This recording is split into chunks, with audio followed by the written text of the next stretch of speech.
Hello বন্ধুরা, আসসালামু আলাইকুম।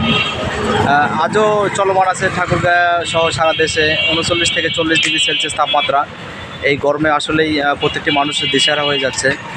তারা ক্লান্ত হয়ে যাচ্ছে, কিছুতেই ক্লান্ত হয়ে যাচ্ছে।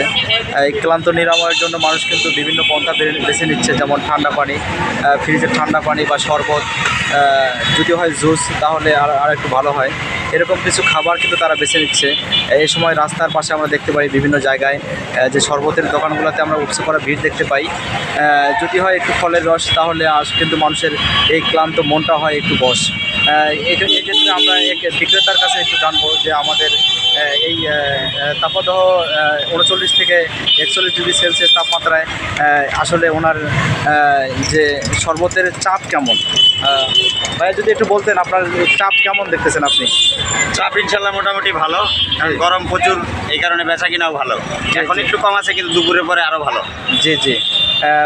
আর এখন কি একটু কম না? দুপুরের পর কিন্তু বেড়ে যাচ্ছে না, কারণ ওয়েদারটা বাড়তেছে, তখন বেচা কিনাও বাড়তেছে, তখন কিন্তু মানুষ আসতেছে, তাই না? জি জি। মানুষের তৃষ্ণা নিবারণের জন্যই কিন্তু মানুষ এখানে আসতেছে।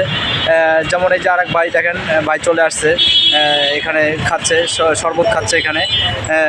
ভাই কেমন গরম, কেমন ভাই? ভাই যদি একটু বলতেন গরম কেমন ভাই? প্রচণ্ড গরম। জি ভাই, শরবত খেলে একটু প্রশান্তি লাগে না? এই জন্য ভাই তৃষ্ণা নিবারণের জন্য ভাই আসছে। এটা হচ্ছে আমাদের বড় মাঠের পাশেই বলা চলে। এখানে আপনারা শরবত খাইতে পারেন, এবং তৃষ্ণা নিবারণের জন্য যেটা বিশেষ করে বারবার বলতেছে যে ঠান্ডা পানি বা স্যালাইন জাতীয় কিছু খাবার, ডাবের রস, এগুলা খাবেন। তো বন্ধুরা, এই হচ্ছে আমাদের তাপমাত্রার বর্তমান অবস্থা। ধন্যবাদ সকলকে। আসসালামু আলাইকুম।